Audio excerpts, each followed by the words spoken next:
있잖아. 지난 시간에 다니엘이 포로 교환이 끝났는데도 불구하고 조국으로 안 돌아갔잖아. 그치. 이유가 뭐였지? 해야 할 일이 남았었으니까. 아 맞아. 근데 사실 마음으로는 진짜 가고 싶었을 그랬을 것 거야. 같아요. 아 근데 진짜 다니엘이 돌아가지 않은 이유는 있어? 그것 때문에 그래. 뭐야? 뭔데? 주여, 우리의 기도를 들어주시옵소서. 그것 때문에 우리가 해야 할 일이 여기에 남아있사오니. 안 내고 이런 표정으로 기대해. 이렇게 하지. 이렇게 하지.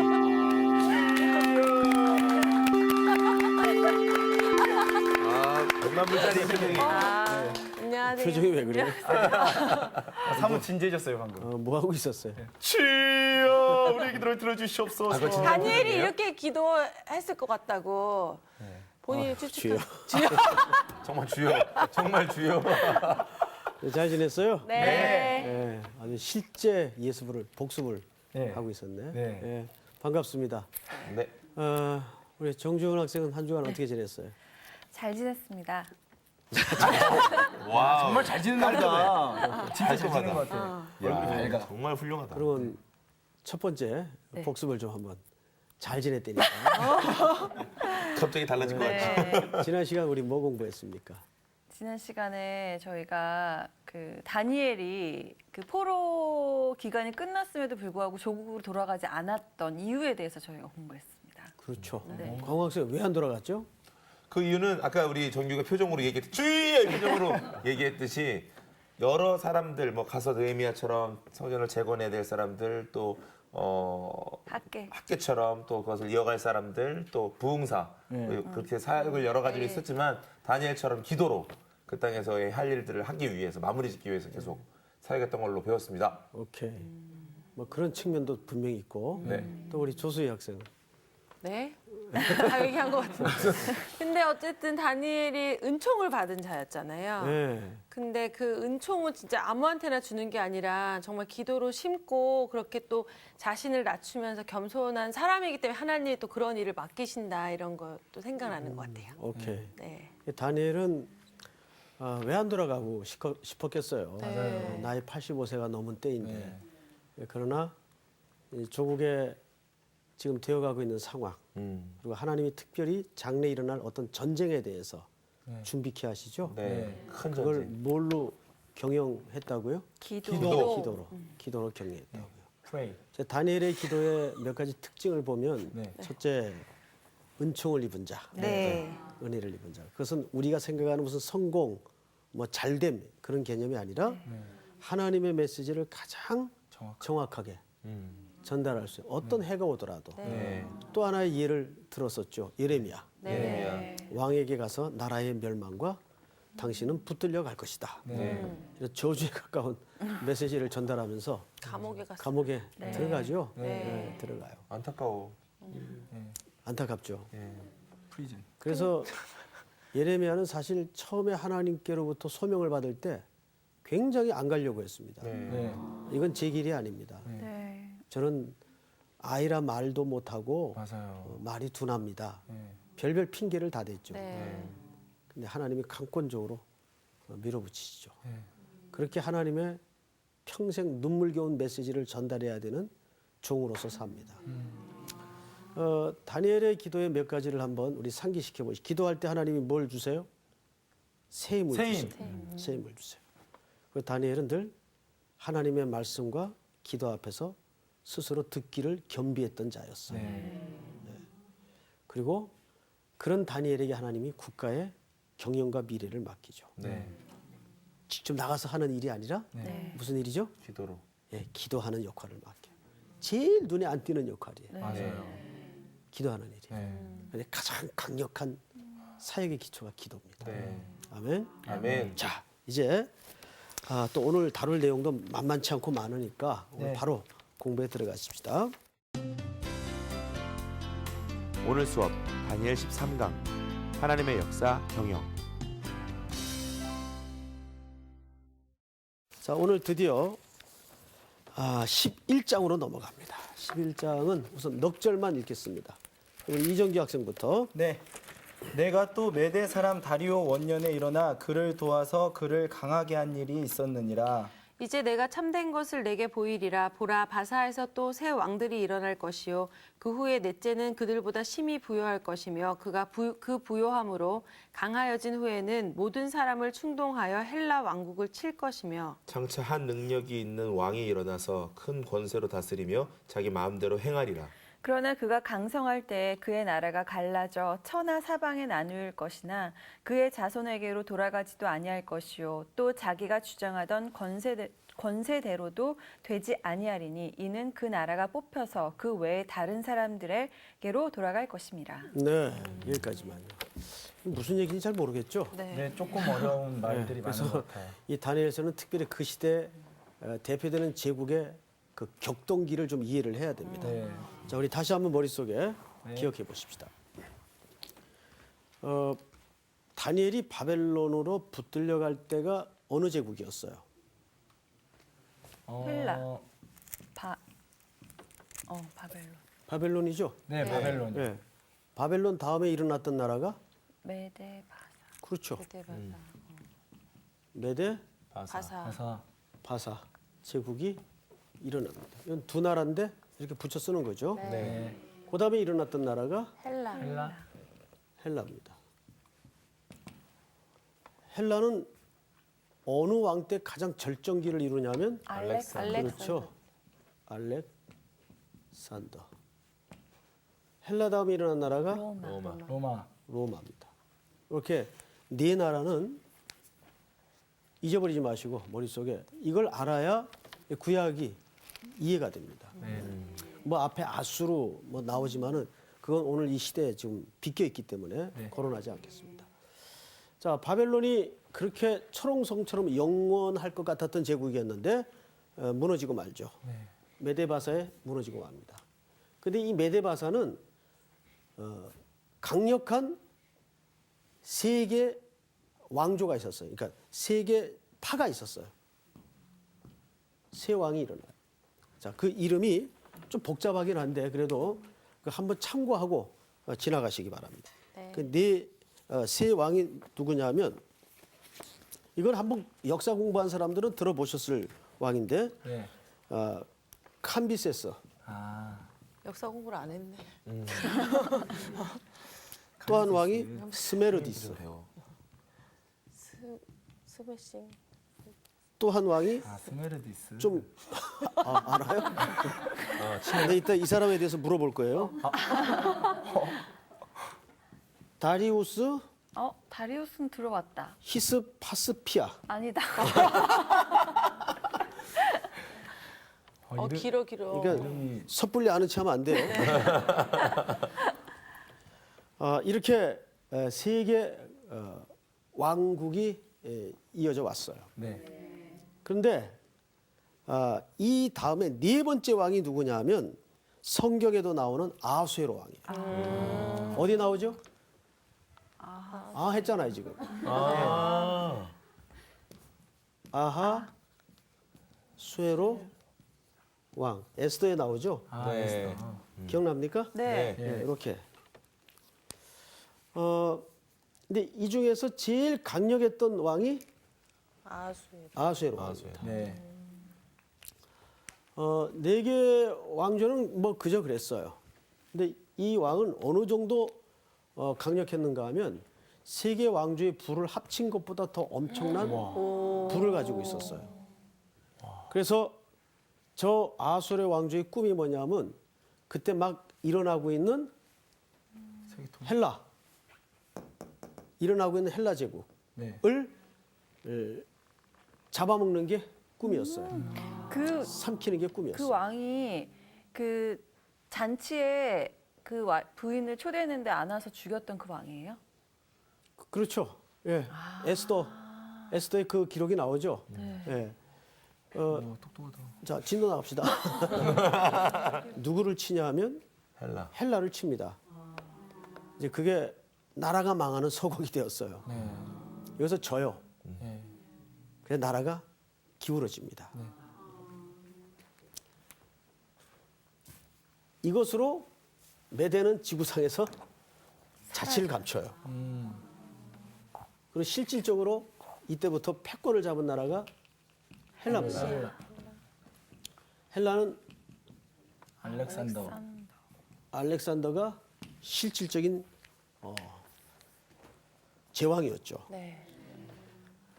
그런데 이 알렉산더는 얼마나 대단한 사람인가 하면 왕이 될 때 이런 얘기를 합니다.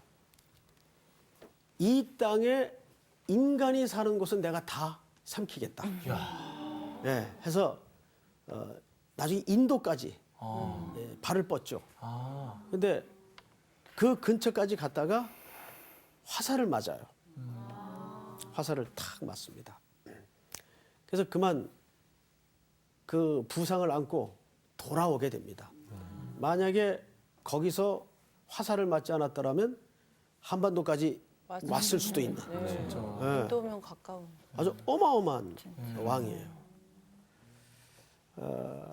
그리고 이제 와가지고 마지막 술판을 벌이다가 예수님 나이와 같은 33살에 요절을 해요. 네. 이 알렉산더가 일찍 죽어요. 네. 죽기 직전에 부하 하나가 질문을 잘못합니다. 이 질문을 잘해야 돼요. 네. 각하 이제 가실 날이 얼마 안 남았는데 여기까지는 객관적인 사실이니까 별 문제가 없는데 이 나라를 누구에게 주시겠습니까? 이게 발단이 됐어요. 이때 알렉산더가 무슨 얘기를 하냐면 제일 센 놈에게 준다. 제일 센 놈에게 준다. 이때부터 알렉산더 다음 후계자인 장군들이 힘의 각축전을 벌이기 시작합니다. 그래서 결국은 헬라 제국이 네 동가리가 나버려요. 네 개로 나누어집니다. 그렇게 강력했던 헬라 제국이 알렉산더의 사후에 이런 분열을 겪게 되죠. 그런데 이 헬라 제국의 네 개 분열은 우리 성경의 역사와도 연관이 있기 때문에 이것도 그냥 한번 걸치고 지나가십시다. 네. 하나는 마게도냐 들어보셨죠? 마케도니아. 네. 마게도니아. 여기 이제 뭐 안티파터 이거 왕이 있는데 왕 이름은 들어봐야 몰라요. 여러분 기억도 못하고 잘 그냥 나라만 쓸게요. 네. 마게도니아. 그리고 두 번째가 소아시아. 소아시아. 터키 쪽. 예, 맞습니다. 그다음에 세 번째가 수리아, 수리아. 시리아 뭐 이렇게 시리아, 되죠. 시리아. 네. 그다음에 네 번째가 어딜까요? 애굽. 그렇죠. 에집트, 애굽입니다. 이렇게 네 개의 국가로 그렇게 영원할 것만 같았던 헬라 제국이 알렉산더 사후에 그 말 한마디가 촉발이 돼서 힘의 균형을 유지하기 위해서 서로 죽이고 죽는 그런 살인이 막 벌어져요. 그래서 많이 죽습니다. 네. 예, 알렉산더의 가족도 많이 죽어요. 이때 그 씨를 없애야 나라를 하나 차지할 수 있기 때문에 자식이 없어요. 이렇게 네 개로 나누어집니다. 그런데 이 두 개는 그냥 잊어버려도 돼요. 두 개는 이 두 개가 문제예요. 그래서 여기서 성경에서 이 수리아를 북방왕이라고 그러고 이 애굽을 남방왕. 남방왕이라고 그럽니다. 자, 이제 이 기록을 놓고 네. 이제 뭘 이해하셔야 되냐면 이 둘이 아주 그 국력이 비슷해요. 그래서 팽팽하게 힘이 유지되는데 애굽 쪽에서 공주를 이쪽으로 정치적인 전략을 통해서 시집을 보내요. 네. 그래서 수리아로 시집을 갑니다. 네. 네. 애굽의 공주가. 근데 여기에서 별로 대접을 못 받고 낳은 자녀들도 다 멸족되는 불행한 일을 겪게 돼요. 이게 결국 뭐 정치적인 접근이다 보니까 결과가 뻔했죠. 사실 오늘 11장이 그 얘기를 하고 있는 거예요. 이제 저런 그 백그라운드를 놓고 한번 성경을 보십시다. 1절. 내가 메대 사람 다리오 원년에 일어나 그를 도와서 그를 강하게 한 일이 있었느니라. 누가? 미가엘이 하나님의 심부름으로. 그러니까 하나님은 열강을 악하든 선하든 세우고 패하는 주권이 그분께 있단 말이에요. 네. 자, 미가엘이 그 심부름을 한 적이 있다 그 말이에요. 심부름을. 2절 이제 내가 참된 것을 내게 보이리라. 보라 바사에서 또 새 왕이 일어날 것이요. 자, 아까 메데바사에서 앞에 새 왕이 일어났었죠? 네. 예, 새 왕이 일어날 것이요. 그 후에 넷째는 그들보다 힘이 부여할 것이며 네. 그 넷째 왕이 아수에로 왕이었어요. 세 왕의 모든 부보다 이 네 번째 부가 더 많을 정도로 네. 엄청난 부자였어요. 부여할 것이며 그가 그 부여함으로 강하여진 후에는 모든 사람을 충동하여 어디를 쳐요? 헬라 왕국. 알렉산더가 잡고 있던 헬라 왕국을 치려고 시도했다 그 말이에요. 네, 네. 이제 선명하게 이해가 되죠? 네. 듣고 나니까 네. 칠 것이며 3절 장차 한번 같이 읽을까요? 시작. 장차 한 능력 있는 왕이 일어나서 큰 권세로 다스리며 자기 마음대로 행하리라. 이게 알렉산더예요. 그러니까 칠 것이며 그랬는데 결국 졌어요. 네 번째 왕이 바사메데의 네 번째 왕이 졌다고요. 아수에로. 그래서 그때부터 제국의 패권을 잡은 왕이 알렉산더. 바로 헬라의 왕이에요. 네. 그는 무소불위의 권능을 실력을 행사했던 왕이에요. 알렉산더는 유명한 왕 아니에요? 네. 자, 4절. 그러나 그가 강성할 때 그의 나라가 어떻게 돼요? 갈라져. 몇 개로 갈라지죠? 네 개. 네 개로 갈라져요. 갈라져 천하 사방에 나누일 것이나 그의 자손에게로 돌아가지도 아니할 것이요 또 자기가 주장하던 권세대로도 되지 아니하린 이는 그 나라가 뽑혀서 그 외에 다른 사람들에게로 돌아감이니라. 5절. 남방의 왕들은 뭐 할 것이나 강할 것이나. 여기서 남방은 어디를 얘기해요? 애굽. 애굽. 네. 방금 말씀드렸죠? 네. 왜냐하면 애굽이 지도상으로 남쪽에 있어요. 네. 그다음에 또 보세요. 강할 것이나 그 군주들 중 하나는 그보다 강하여 권세를 떨치니 그의 권세가 심히 클 것이요 몇 해 후에 그들이 서로 단합하리니 곧 남방의 왕의 딸이 북방 왕에게로 가서 화친하리라. 이게 아까 공주가 시집간 거. 시집간 얘기를 네. 하네요. 이게 역사의 실제 기록입니다. 네, 네. 화친하리라. 그러나 그 공주의 힘이 쇠하고 그 왕은 서지도 못하며 권세가 없어질 뿐 아니라 그 공주가 그를 데리고 온 자와 그를 낳은 자와 그때 도와주던 자가 다 뭐해요? 버림을 당한. 버림을 당하리라. 이제 이 7절까지의 내용이 그 당시 열강이 어떻게 격동기 속에 뜨거지고 했는지 아시겠죠? 네. 자, 우리는 여기서 한 가지 중요한 결론에 도달해야 됩니다. 뭐냐 하면 지금 우리는 바벨론에서부터 출발한 제국의 이 변화가 메데바사가 무너지고 헬라 제국이 지금 떠 있어요. 네. 자, 그런데 또 저 조국도 뽑힐 거란 그 말이에요. 네. 영원하지 않아요. 그래서 이 다니엘서를 통해서 조명하는 후속사적인 관점은 뭐냐면 이 땅의 나라는 영원하지 않다.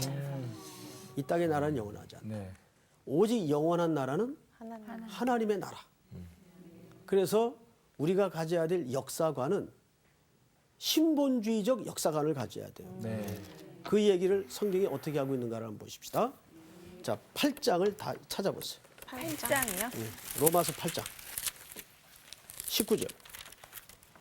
19절부터 저 정준 학생부터 19절서부터 한 절씩 옆으로 읽어주세요. 피조물이 고대하는 바는 하나님의 아들들이 나타나는 것이니 20절. 피조물이 허무한 때 굴복하는 것은 자기의 뜻이 아니요 오직 굴복하게 하시는 이로 말미암음이라. 그 바라는 것은 피조물도 썩어짐의 종노릇한 데서 해방되어 하나님의 자녀들의 영광의 자유에 이르는 것이니라. 피조물이 다 이제까지 함께 탄식하며 함께 고통을 겪고 있는 것을 우리가 아느니라. 23절 다 같이 시작. 그뿐 아니라 또한 우리 곧 성령의 처음 익은 열매를 받은 우리까지도 속으로 탄식하여 양자자 될 것 곧 우리 몸의 속량을 기다리느니라. 네. 여러분, 이렇게 뜨거워지는 패망과 승리처럼 보이는 역사 속에서 하나님이 일관되게 피조물에게 뭘 바라게 하세요? 우리 몸의 구속을 바라게 하세요. 잘 성경을 보세요. 19절. 영광. 피조물이 고대하는 바는 누가 나타나는 것이에요? 하나님의 아들. 아들들이 그다음에 23절. 그뿐 아니라 또한 우리 곧 성령의 처음 익은 열매를 받은 우리까지 속으로 탄식하여 양자될 것 곧 우리 몸의 속량을 기다리느니라. 기다리느라. 그의 아드님이 나타나시는 것을 기다리게 하고 우리 몸의 구속을 기다리는 거예요. 그러면 그것을 그렇게 목마르게 기다리게 하려면 이 땅이 늘 살기 좋고 머물기 좋고 봄바람만 있고 그러면 그런 생각 안 하게 되죠. 나겠어요? 안 나죠. 살랑살랑 봄바람. 안 나죠. 근데 저런 역사에 뜨거워지는 패망과 근데 저게 기록으로만 저렇게 돼 있지 얼마나 피비린내 나는 살육의 역사가 이어져 왔겠어요. 전쟁이 거듭되는. 뜨거워지는 제국의 흥망성쇠를 보면서 우리 피조물은 누가 오심을 바라게 돼요. 예수님 아 정말 주님 빨리 오셔야 되겠다. 2차 세계대전이 얼마나 참혹했고 우리 6.25 전쟁이 얼마나 참혹했어요. 그런데도 우리는 그걸 늘 또 잊어버리죠. 그래서 전쟁은 하나님의 확성기예요. 구속의 주를 바라보게 하시는 하나님의 고난의 메가폰이에요. 이 중요한 문제입니다. 이것이 바로 그 신본주의적 역사관이에요. 우리는 결국 저런 제국의 흥망성쇠를 보면서 구속의 주, 우리 몸의 구속을 기다리는 거예요. 이게 중요한 문제입니다. 자, 그러면 이제 이렇게 신본주의적 세계관을 가지고 우리는 하나님이 어떻게 이 세상을 경영하시는가를 봐야 돼요. 첫째,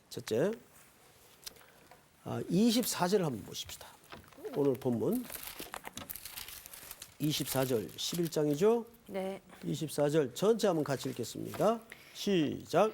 그가 평안한 때에 그 지방의 가장 기름진 곳에 들어와서 그의 조상들과 조상들의 조상이 행하지 못하던 것을 행할 것이요 그는 노력하고 탈취한 재물을 무리에게 흩어주며 계략을 세워 얼마 동안 산성들을 칠 것인데 때가 이르기까지 그리하리라. 뭐가 이르기까지? 때가 여기까지. 때가 이르기까지. 네. 그러니까 신본주의적 세계관이라는 것은 첫째 뭐냐면 하나님은 하나님의 때를 결정하고 때를 계획하고 그 시간대로 경영하신다는 거예요. 그걸 우리가 믿어야 돼. 여러분 29절을 한번 볼까요? 29절. 누가 한번 읽어보세요. 먼저 찾은 사람. 작정된 기한에 그가 다시 나와서 남방에 이를 것이나 이번이 그 전번만 못하리니. 무슨 기간에? 기회. 작정된 작정된 기한. 기한에.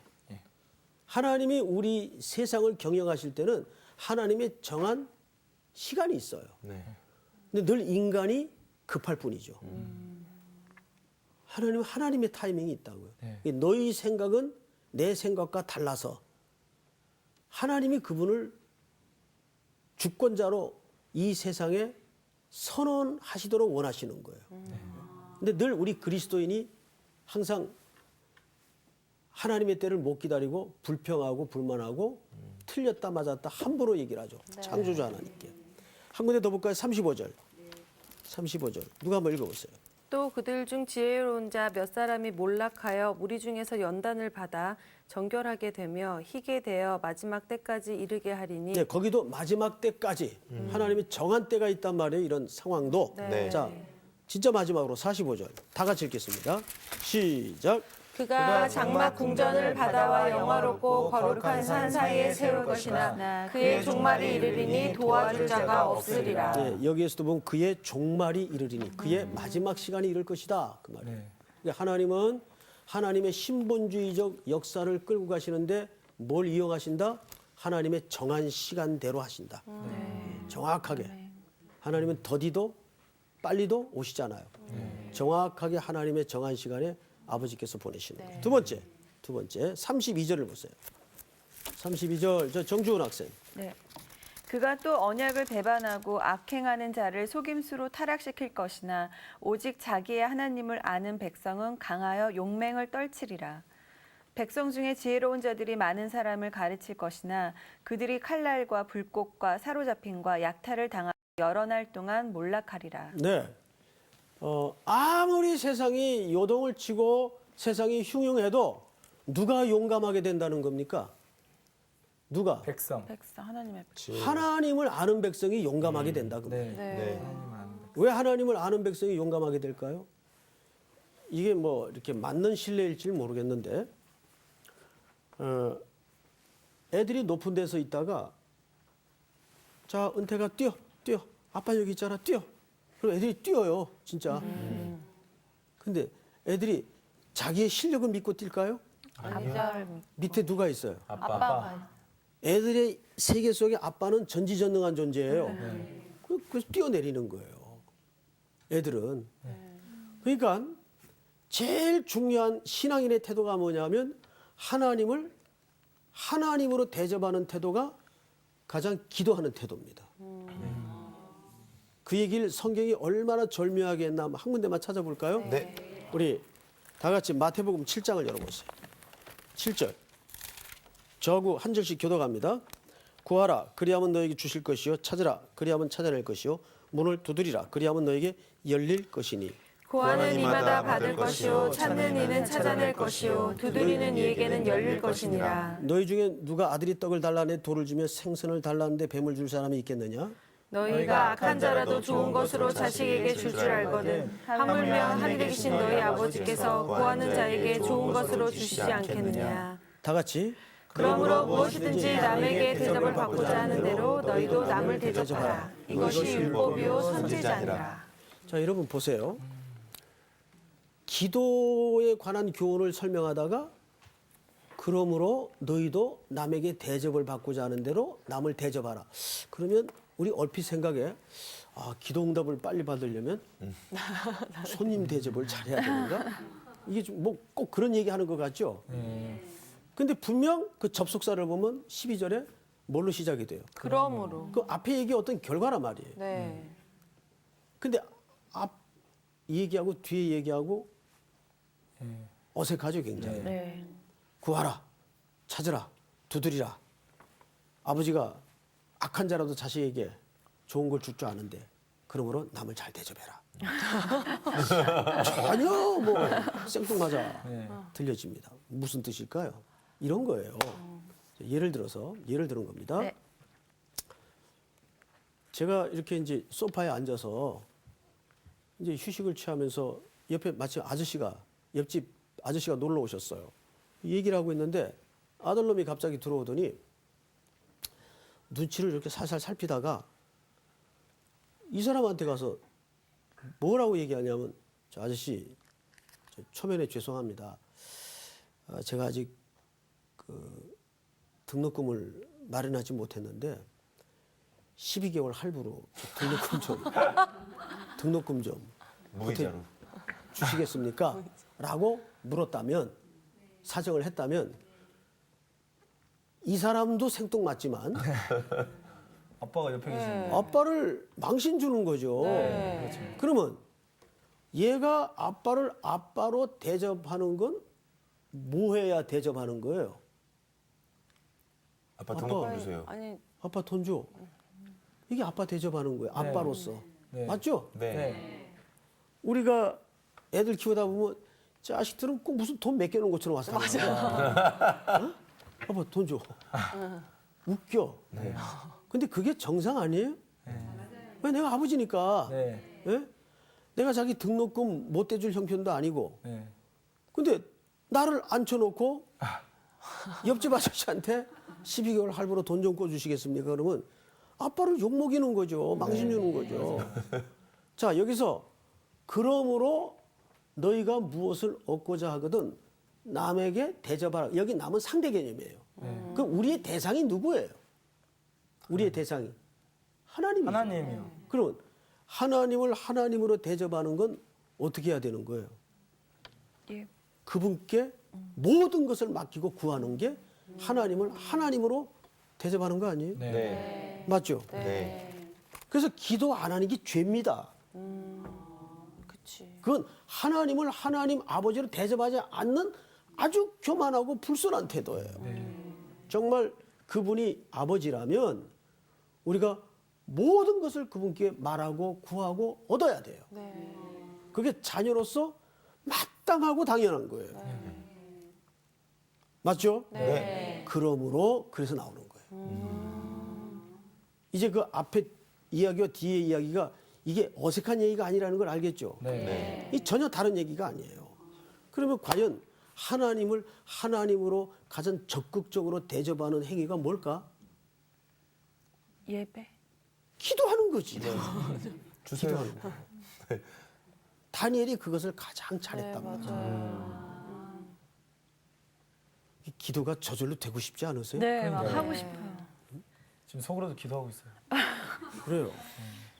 그러니까 하나님은 신본주의 역사를 통해서 우리에게 경영을 시킬 때 첫째, 때를 정해서 경영을 시키는데 두 번째로 누가 용감하다? 하나님. 그 하나님을 아는 자가 용감하다. 네. 알아. 네. 나는 하나님이 나를 너무 사랑하시고 그분은 전능하시고 한 번도 나를 외면치 않다는 사실을 알아. 그러면 담대해져요, 안 담대해져요? 담대해져요. 담대해지지. 그래서 우리 신앙인들이 가져야 될 용기와 믿음이라는 것은 배짱이 아니에요. 달라요. 그것은 하나님을 아는 데서 나오는 중요한 공식이에요. 네.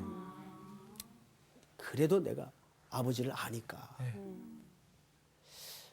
그래서 이렇게 자녀들을 기르다 보면 키우다 보면 어느 게 맞지? 기르는 거예요, 키우는 거예요. 둘 다 맞습니다. 네. 자녀들을 키우다 보면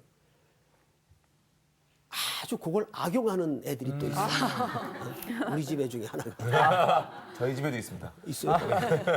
절대 아빠가 자기 어떻게 안 할 거라는 걸 알고 여기 살살 아빠를 약을 올려요. 그래도 안 되죠, 그거. 예. 악용을 하면 안 되지. 네. 그래도 부모는 속습니까, 안 속습니까? 속아주죠. 속죠. 다 알죠. 예, 살살 이상한 짓 하고 다니는 거 다 알죠. 그거 때로는 못 본 채도 하고 좀 도가 지나치다 하면 한번 불러서 종합 정리해주고. 그날은 아주 따끔한 날이 되는 거죠. 진짜 무서울 것 같아요. 네. 예, 무섭게 합니다. 네. 자, 세 번째. 악의 세력은 분명히 어떻게 될까요? 멸망한다는 사실. 네. 악의 세력. 자, 우리 한번 정리를 해봅시다. 오늘 좀 복잡한 얘기를 했는데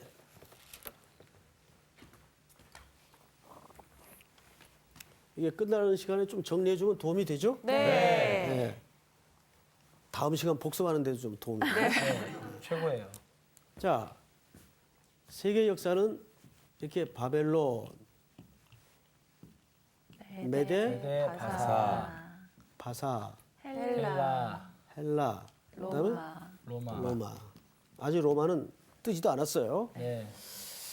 그렇게 영원할 것 같던 바벨론이 어디에 무너지죠? 메데바사. 메데 바사에 무너져요. 근데 메데 바사에는 세계 왕이 등장을 하고 네. 강력한 네 번째. 네 네 번째. 번째. 한 왕이 등장을 하는데 이 왕이 아수에로. 수혜로. 아수에로 왕. 에스더의 배경이 되죠. 아수에로. 이 아수에로가 평생 꿈이 헬라를 먹는 거였어요. 네. 그래서 병력을 동원해서 쳐들어가지만 뜻을 이루지 못하죠. 네. 그래서 이제 헬라가 메데바사는 지도상에서 사라지고 네. 헬라 제국이 뜹니다. 이 메데바사도 굉장한 대국이었어요, 사실. 페르시아. 이 헬라 제국이 이때 왕이 알렉산더예요. 알렉산더. 알렉산더는 죽기 전에 제일 센 사람에게 나라를 주겠다라는 이 말이 촉발이 되어서 네. 군웅 활거의 시대가 열리죠. 피바람이. 그래서 네 명의 장군이 나라를 찢어 먹습니다. 네. 제국이 네 조각이 나요. 네. 네. 이때 우리가 다 기억할 수는 없지만 악의 수리아, 네. 네. 이집트, 이집트. 여기를 북방이라고 그러고 여기는 뭐예요? 남방. 남방왕이라 그래요. 지도상에 보면은. 근데 이 남방이 북방왕에게 공주를 정략 결혼을 시키죠. 네. 그래서 나중에 파토가 납니다. 네. 이마저도 오늘 오늘 이 성경 11장의 배경이 바로 저런 열강에 뜨거지는 네. 그 파란 맞는 역사를 배경으로 하고 있는 거예요. 그러니까 우리는 하나하나의 사건도 조명해야 될 이유가 있지만 더 중요한 건 뭐냐면 결국 그 사이사이에 누가 다 이 역사를 주동하고 움직이고 계세요? 하나님. 하나님이 미가엘 군주를 통해서 열강을 일으키기도 하고 세우기도 해요. 그래서 우리가 내리는 총체적 결론은 뭐냐면 이 땅의 제국은 아무리 강력한 것 같아도 영원한 제국이 없고 하나님의 나라의 구속적인 원리로 진행이 될 것이다. 그래서 우리 인생들로 하여금 두 가지. 오실 그리스도를 바라보게 만들고 우리 몸에 구속을 기다리게 하는 것이 역사의 목적이에요.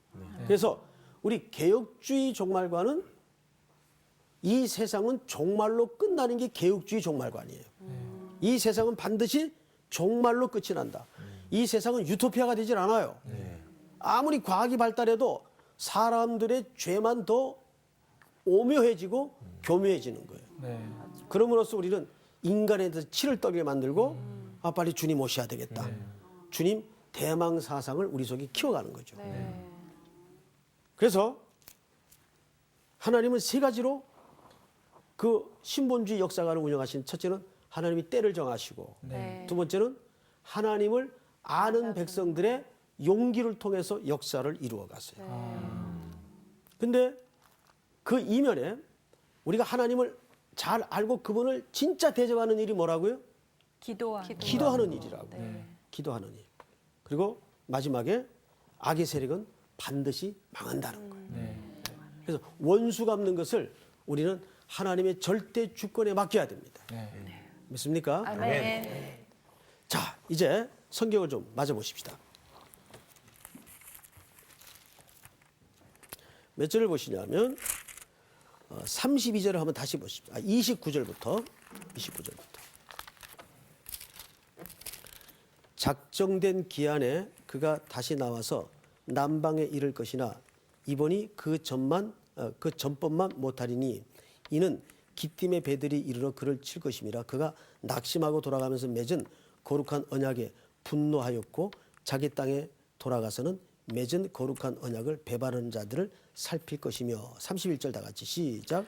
군대는 그의 편에 서서 성소 곧 견고한 곳을 더럽히며 매일 드리는 제사를 폐하며 멸망하게 하는 가증한 것을 세울 것이며 그가 또 언약을 배반하고 악행하는 자를 속임수로 타락시킬 것이나 오직 자기의 하나님을 아는 백성은 강하여 용맹을 떨치리라. 아멘. 아멘. 자, 우리는 여기서 하나님의 그 고집스러움과 그의 열심으로 이루어 가시는 구속의 언약을 신실함을 보면서 아울러 세상의 나라와 나라 사이에 맺은 약조는 늘 변개시키고 깨집니까? 안 깨집니까? 깨져요. 항상 깨져요. 네. 항상 깨져.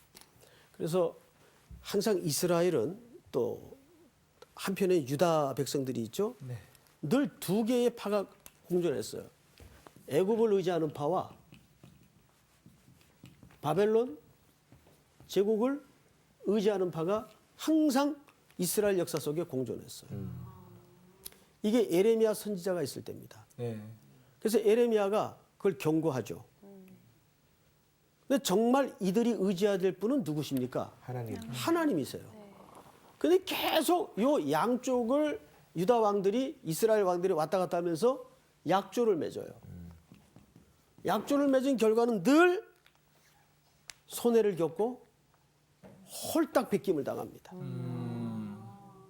나중에는 돈으로 회유를 해요. 근데 그것이 먹히질 않아요.